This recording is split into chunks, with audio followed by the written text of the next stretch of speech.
clapping if you're quiet, by the way. Okay, so what are we getting into? We're going to get into this whole content area we call occupational standards. And the tricky thing about this kind of a content or this subject area is it's got a whole lexicon of its own. There's a whole language around it. It's a very large field. You may have heard many terms to describe what I'm going to get to over the next day and a half. I'm going to narrow it down to be able to describe some of these things. That's why we'll start with a fairly conceptual approach. But I want to start with this frame. This is a bit of an overriding concept to be thinking about. And I'm hoping that based on some of the ideas of why you say you're here, that you see yourself a bit in this image. You might have noticed that when people answered the why, the answer was nearly the same in every table. What I noticed in doing some reading beforehand and looking at all of your respective websites and a bit around some of the provincial strategy is there's a whole lot of convergence of ideas in this province and a lot of agreement or concordance in some of the direction. So it's not surprising to me that the answer to the why was going to be fairly consistent. We're all in it, in a way, to really address and change people's lives. And it's a very important role we have, collectively. So let's talk about that a little bit. I have a diagram to illustrate a few broad ideas. There are many ways, by the way, you can look at this. So I don't mean to corner you into one way of looking at it, but I've got to start somewhere. So let's start with this idea that what we're really looking at is building blocks.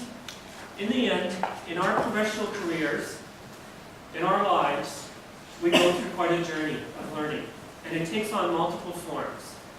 Most people are very familiar with sort of the formal or academic route. We go through elementary school, we work our way up. Some of us are lucky to get to college and university. And that whole system is well ingrained within our culture. It's well funded. I mean, it's a kind of system that most people, if they were to describe it, could give you some pretty good idea of what it means. The side that involves probably more of our lives and more of our time is really on the informal side. This can include informal, non-formal, it can include experiential learning. There's a lot of other terms, by the way, I could attach to that. It certainly includes workplace-based training. But in the end, what's the reality is that we migrate into all kinds of opportunities over our lifetime. Every one of us does. The answer to the question yes, no, most of you have no or maybe. That's because there's more than just your academic career that drives what motivates what you do for a living. There's different opportunities that have you go there. There's building blocks along the way. You gain more knowledge, you gain more skills, you gain opportunities, and you get to migrate between the two. But what's difficult is the coherence of all of this, how to navigate this, to understand it. It's particularly difficult for people that are not born and bred in the culture we're working in. Think of an immigrant, for example, coming into this scene. It's very complex. How do they fit in? Or what if you wanted to migrate into some very different field? How does that happen? Okay. By the way, one of your core questions is, do I have the knowledge? Do I have the skills to do it? Or how do I get it? Or what is that I need to know? So these building blocks are all about defining those things. And acknowledging that a lot of times the skill and knowledge you gain is transferable. It's not limited to one context, right? Every opportunity you have translates into further opportunities for you, and it's something you build on. And it's transferable to a large extent. Often when we talk about the work we do, we think of it very sectorally because it's the field we're in or the sector we're working for. But we don't operate in a vacuum. The labor market is more fluid than any one of our organizations may be. So again, part of the challenge is trying to have people understand this system. And most importantly, to very carefully define what these building blocks are so that you can articulate what's expected in the system and how it works. Those building blocks, my analogy is that those are what we call occupational standards. I'm going to get that in more depth in the next slide, so we'll just suspend that for a moment. But imagine each one of these is basically a kind of standard. It's describing what's expected. And there's some relationship of these things across other kinds of standards and other types of fields. So just to reiterate a few things. Life is really about lifelong learning. There's no one of us that ever stays stagnant in our ability to learn and experience things. It's human. And more this has become important, and we acknowledge more and more that learning comes in multiple forms. Informal, non-formal, experiential-based, workplace-based, you name it. There's lots of lots of examples about the transfer of that. And most importantly, it's mostly academic and experiential based in our experiences. The idea of why we do this and why we're worried about articulating all of this or explaining all this is really for meaningful engagement. It's all about people being engaged not just in work, but in their lives, in society. Right? These stepping stones we talk about start very early, and they are what enable us to be engaged, and it must be meaningful. So it's recognition of experience and qualifications. It's more than just a sectoral approach, although it often is described in that way to start off with. In the end, it's just about pathways to opportunities. And to draw a very basic analogy, when I'm talking about standards, we're really just talking about a variety of skills. Okay? How we define those, how we quantify those, is all linked to ranges of objectives. But in the end, it's all part of one system. One system that has to help people navigate choices, pathways to success. Lots of jargon in there, I know. But this is a very broad concept that we all work within. We all have a piece of this puzzle that we're working in. We all have some responsibility within this, and it's a big responsibility. We better do it right. We better do it well, and we better do it with some level of coherence so that we can communicate across sectors and across labor market in general. If you think about this analogy as well, you can think about it from an individual point of view, like as yourself and your journey and your building blocks and your approach. You can think about it sectorally. You can think about it as a whole labor market. You can think about it within a North American context, within a Nova Scotian context. Really, the idea is that it has to have that all that types of learner and labor market. Make sense? Okay. So, drawing more from a conceptual point of view, let's get into what's in these boxes. What's in those building blocks? Sort of a definition or attempt at defining what's in an occupational standard. Now, first of all, occupational standards go by very many names. You would have heard things like competencies, professional profiles, professional standards. The list goes on. National vocational qualification standards. The list is as long as the room is for people. It is really quite impressive. Now, there's a reason for that. And that's because every standard is going to have a bit of a different construct or makeup to it. It all depends on the needs and the market it's serving and who's funding it and other issues, right? But in the end, it is really just about trying to define what's expected of someone. Now, what it could contain, these are some examples. Most often, occupational standards will contain some description of what knowledge is expected in that field. It's very hard to describe for someone what they need to do without telling them what they need to know. So that is almost a constant for sure. Also, it often will define something around the skills. This goes by many different names, but what do you need to do? So, here's what I need to know. What do I need to do? What are the skills associated with this occupation we're referring to?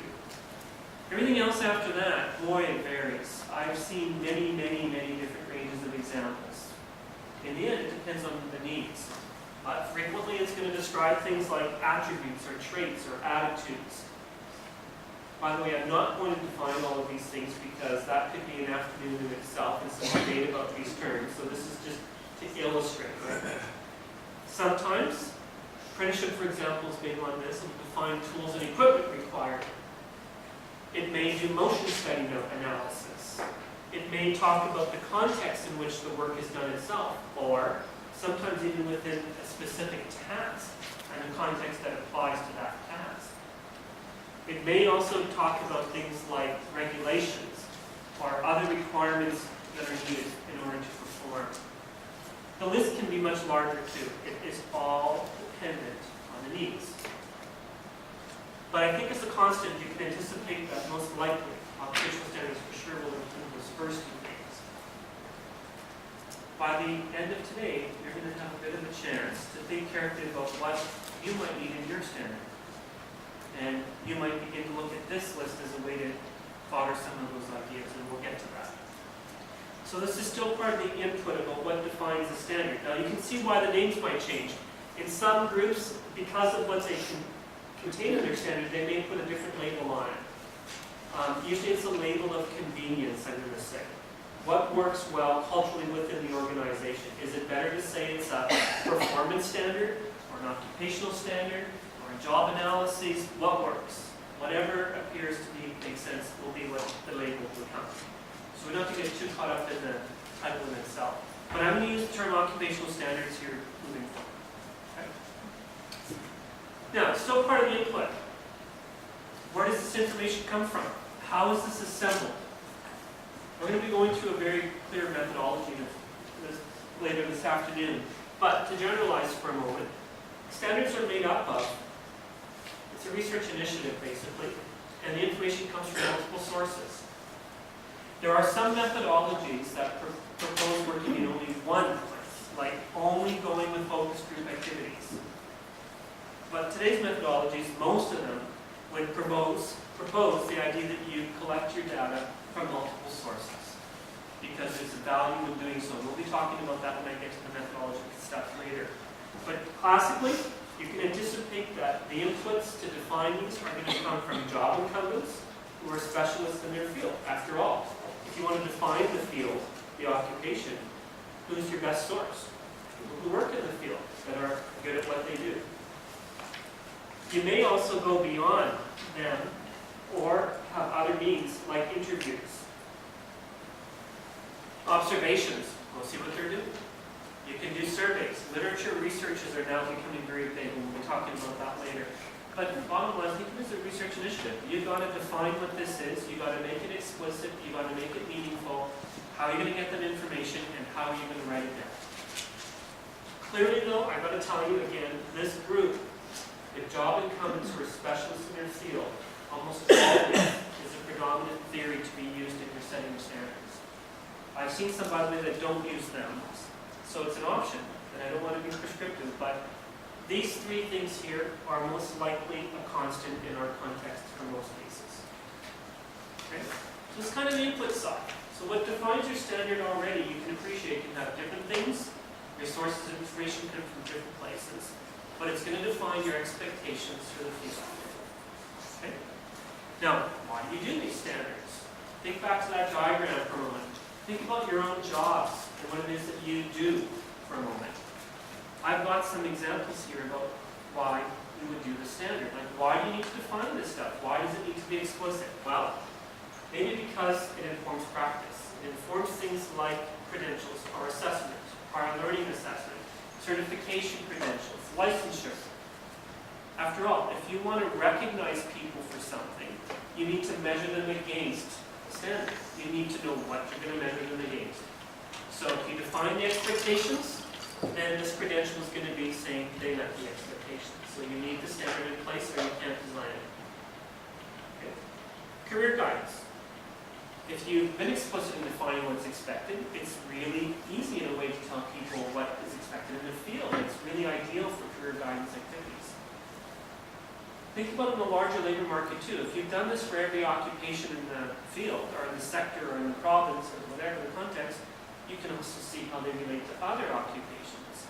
So from a career guidance point of view, you can start to map things out and say, this looks a lot like that, and there's relationships, and there's progression, and there's... So it all starts, though, again, with a well-defined expectation. Standards, one of the key reasons why they're produced. It's almost one of the... In the national table, I've got to tell you, most all the national sector councils, the key reason or impetus for them doing standards was this one alone, and that was to inform curriculum, education, and training needs. This is used by any body that might be doing education, training, and curriculum needs. It could be academic settings, workplace settings, private settings, doesn't matter. In the end, if your standard is well defined, it's really a fantastic framework to explain what you need in training. We're going to see samples of that. One of the things we'll work on tomorrow morning is actually showing how a standard translates to training. Okay? Often used for HR practices.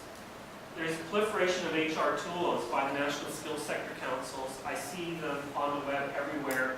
You can get HR tools just about anywhere now. But you know, what's underpinning them is the standards. Imagine all the cycles of HR, from selection through hiring, performance reviews, and so on. All of it has to be against some criteria, the standard. If you write a job description, what's going to help you write it? Well, you've got the description right over there. If you have to measure them or perceive they're performing, well, maybe go back to the standards. You've got your list. Okay. There's labor and labor mobility. These are usually policy-based things. For example, right now in Canada, the AIT agreement, which requires regulatory bodies to recognize the mobility of workers if they've been recognized in one province to another. Well, that's a mobility policy point of view. And how do they do that? They make sure that the standards that are practiced are consistent in practice. Therefore, they are mobile. Okay? So they can inform policies and procedures to do this. Because in the end, they are the map that underpins those decisions about what is transferable. Without a defined standard, though, that is a very arbitrary thing to do. It's very difficult. Organizational change and development, more we're seeing this apply now in standards. It's a growing market, by the way, if anyone wants to be entrepreneurial. Organizations are morphing and changing rapidly, and they will continue to do so more than ever. And the big job here is to show how people can migrate from one kind of role to another, and how that can dynamically occur. You need standards to help you define those roles, to help show where they are transferable and where they're not. It's also based for research. This could go much larger, by the way, but the point I'm trying to get across is really very little can be done in the labor market around individuals without having a well-defined and articulated occupational standard. Because in the end, all it's done is define your expectations around different roles. And if you think of those building blocks, it's helping people to navigate because now they've got a coherent, explicit map about what it means. Okay. If you don't define it, well, it's like trying to navigate in the fog, right? You don't sort of have all the information you need, you're hopeful, you're trying things. It's just about being explicit about expectations. Okay. I just wanted to reinforce one area. This is not the purpose of these 2 days, but I know from work I read in this province that there's a lot of investment going into assessment and recognition. So I just wanted to underscore or reiterate the idea that really you cannot design an assessment system without the use of standards. We will also look at one of those examples tomorrow. I won't get into details here, but there are 2 primary types of assessment tools we call them create, formative and summative. And basically it's just about what people can do. And I want to reinforce here is to recognize all forms of learning and all types of learning contexts. So if your standard is well defined, it will serve the needs of assessment. That will enable you to assure that you can measure all types of learning experiences in all types of contexts. So whether they got that in a formal setting, or whether they got that in a foreign context, or in a different sector than your own, a well-defined standard would facilitate this recognition.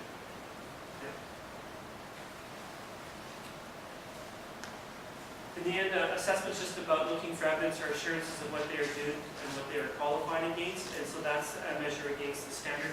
The point I wanted to raise here, though, it's we're asking in the end, is someone qualified? Are they competent? There's a whole language around this, by the way, too. That's another afternoon. But if you really need to know whether they can do it, and if they have the knowledge for it, i.e. are they competent, or are they qualified, well, your standard better be defining it the way you expect, because that's what you're going to be looking for. Now, there are standards, by the way, that can be done that are not defining competencies. We're not talking about that here. We're only talking about standards that define what's expected of a competent person. It's just a little note in the back of your head, though. If you're looking at other people's standards, sometimes they're not about competencies. They're just task lists or other things that are not describing them. Okay.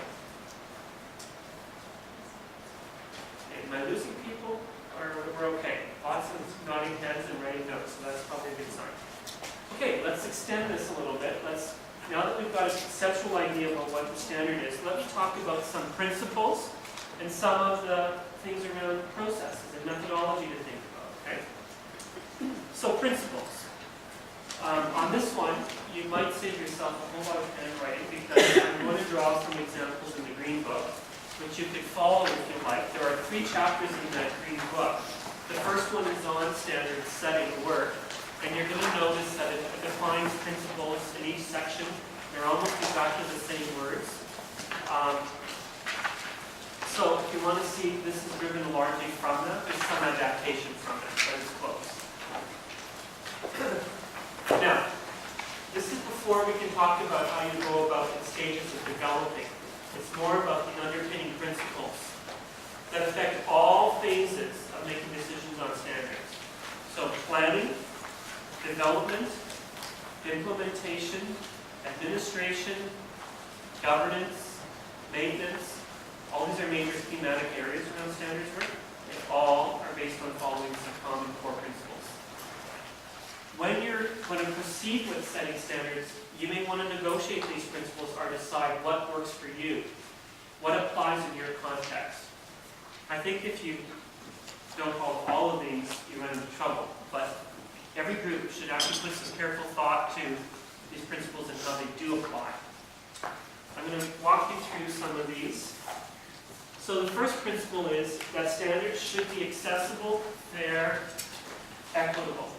The principle on the table here includes things like when you produce a standard, you should give access to people to participate in the process, to be engaged in it, but also the standard should be available to them. It should be accessible to them.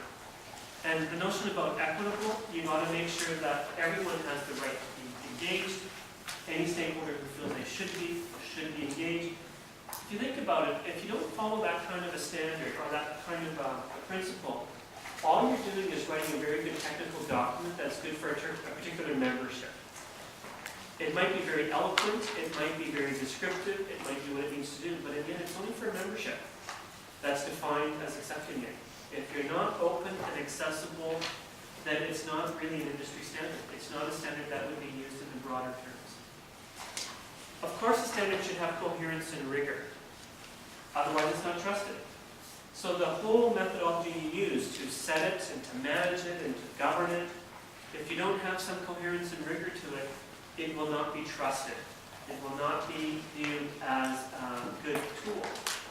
Worse still, you, the organization who's managing that standard, will not have gained its influence, will not be recognized as a standard-setting body.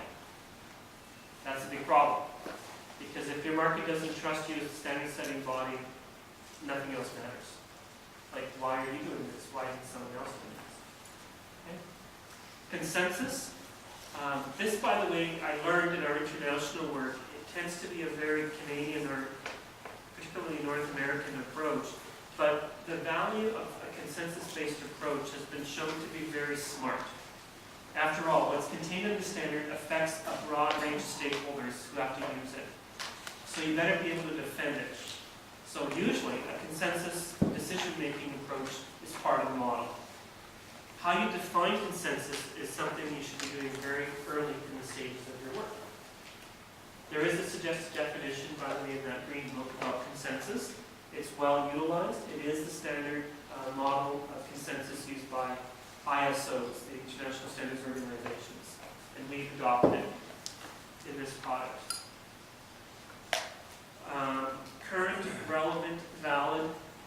I would extend this today by saying that it has to be more than current. I think it has to be emergent. We'll talk about that. But clearly, a standard only has value if there's currency with it. If you define what the standard was 3 years ago, well, it's kind of nice to know, but is it really going to help you address your issues today? Probably not. The concept of relevancy has a lot of ideas behind it, but in the end, this covers things like making sure that what's in the standard is actually truly linked to the occupation you're talking about, and not some lovely thing that was added because it was a good idea and it was in some other occupation. It'd be nice if everyone was doing it, kind of thing. There's lots of points around that. We'll be talking about validity in great length, more than we might want, so we won't have this at the moment. Impartiality and independence. As an organization who sets standards, your governance around this, like your committees that drive it, your overall governance structure, your board setup, etc., should make sure that it's representative, because you want to demonstrate that you have an authority status or some influence to set standards. Otherwise, it's not a real standard. It's just, again, another membership product that's really probably very good. So in a proper governance structure, you can achieve impartiality and independence because you're going to have rules and policies and procedures in place that enable all kinds of stakeholders to have input and a mechanism to address that kind of input. So I'm using examples here, but there are many, many points around these at all stages. Okay? Confidentiality. You need to respect all of the confidential components that come into this, particularly the rights of individuals that participate in the standard setting work. That cascade into things like agreements. When people come to your table, that you are acknowledging that they participate, but you also give them the right to speak and have a voice. That's held in confidence. Okay? Harmonization. It's a fairly complex idea. It covers many different dimensions. I'm going to use two for illustrative purposes here. One is that within any given standard unto itself, there should be some level of harmonization. So this simply means that things are in concordance. There isn't going to be stuff that is written in one area of the standard, in one skill category, that somehow contradicts or looks like it's meaning something different in another corner of the standard. This is not always easy to achieve, by the way. That sounds like a simple thing. It's not. The other thing about harmonization, and maybe the higher order one to think about, is the idea that when you set a standard, you've got to acknowledge that in the marketplace already, there's probably a lot of other documented things out there that describe the field. Could be regulations, other people's standards, could be things like curriculum. We'll talk about those in a minute. You want to make sure that what your standard does is in harmony with those things, that it isn't contradictory. Now, there may be reasons why your standard is different for good reason. That's different than if you just try to promote something here that is contradictory to other practice, particularly with things like regulation. If the regulation demands a certain practice of someone, and your standard tells them to do it differently, then there's trouble. Then there's no harmonization. Openness and transparency is a lot about the process of communication. You need to disclose what you're doing up front, what you're doing in the stages, how this stuff is available. There's many more things. Representative. A standard simply is not a standard unless it achieves representative stakeholder engagement. I'm going to be dwelling on this in great length in another slide. But think about that for just a moment. If you just got your closest friends, who you know are really great experts in the field around the table, and started to define a standard, you'd have a pretty nice product. But would it be meaningful to the broader marketplace? Probably not. It would just be what your friends and you have come to love and think about your work. To be trusted, to really make sure that it reflects the language and the needs, and for you to defend what's in there, you need to have representative engagement around this. And it's multiple levels, and for that reason I'm going to bore you to death on a few slides on that in a moment. Feasibility and sustainability. No standard should start without some plan that demonstrates that what you've produced is something you can maintain, ideally. We all know there's some conditions we cannot control, but there's a big responsibility here. If you define a standard and then you can't manage and maintain it, you've kind of like put the cat out there among the pigeons, but you have no way to control what's happening. And in a way, all those things that we were serving, like credentials, curriculum, HR tools, practices, you're now dropping the ball. You're not supporting the needs that are there. That's a problem. So you want to think about a methodology or a system that's going to enable you to be in your best position to try to make sure it's feasible and sustainable. Tomorrow morning, that's what we're working on as a group. It's a plan for that. Okay? Voluntary. No one should be involved in standards unless it's a voluntary-based approach. There's debate about this too. This is another one of those kind of North American values that we work with frequently, but it's not accepted elsewhere. Some people think that appointed individuals should only be the ones that have the right to set standards. Philosophically, The National Council of Sectors has suggested that this does become a very important value proposition for us, that people need to be there voluntarily, and that the standards that are set are also voluntary-based standards, and not regulations. There's a difference. And finally, the concept of flexibility. This, I know, is not contained in your principles. It's been one that's been added. But a good standard is one that can be applied in the multiple range of contexts for which it was designed. Okay? It's not rigid. It's fluid. It has to be adapted and updated and transposed over time. There's a lot, again, there's a lot more behind that, but I'm just trying to present some general ideas to start.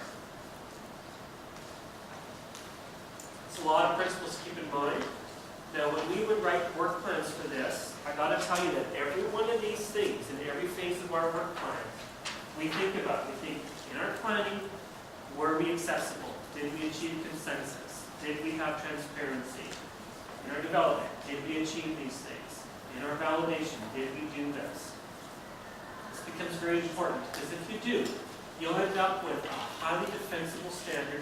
You will be an influence of the standard-setting body, and you'll be very certain that your standard is meeting the needs it's intended to serve. If you don't want to do those things, then don't bother with the process. So, let's extend this a little bit. Can I just ask one question? Yes. When you were talking about, because I know we've got apprenticeship in the room here and some other non-voluntary standards, including our cosmetologists, why would there be a difference in development between a voluntary and a compulsory? Well, if I was looking at an apprenticeship project because it may be a required certificate that you need for employment, I would argue that the voluntary thing comes into play in some components of the process, but not in others, because there's regulation that governs some activity. So it should be voluntary who's participating in those meetings, even though the standard may not be. By the way, every job has some aspects that are not voluntary. Everyone has some level of regulation they need to be in compliance with. It might be small things, but it is some things. Apprenticeship in Canada, the way it's defined, is a little bit tricky that way, but still, we would argue that it should be a voluntary player at the table, and the standards should still apply. The regulation is a little bit beyond it. It requires the standard plus. Okay, so it's just the voluntariness of the person at the table. In that case, I'm yes. not going to make you go. Right? But if you're technical with this, if you actually define apprenticeship in Canada, what it actually says, and I'm using this paraphrasing of course, but it says that you need to meet the standard, plus you need to meet other criteria. That's really what makes it regulated in the end. In effect, the standard is still voluntary. Well, one could argue, but we won't go there. Okay. Okay, so sum total, what are we talking about? These are my endpoints on the introduction piece. Occupational standards go by 1988, and they're produced in many forms. We did not look at samples of what they can look like. I got to tell you though, they could be of any imaginable form you can think of. I brought samples. We're going to be working with some tomorrow because of time. I didn't start showing you the illustrations of all these different forms of them. But suffice to say, whatever you need to put in your standard is going to dictate the kind of structure and form you might have to produce in order to articulate what's in there. Standards define expectations. Quite simply, that's what they are. They inform practice. This whole concept of learning and labor mobility is that whole big diagram I had to start off with. In the end, it's to help people navigate choices in the labor market, in the workplace, in academic settings. It's just a career pathing, lifelong journey. Standards are dynamic and they must be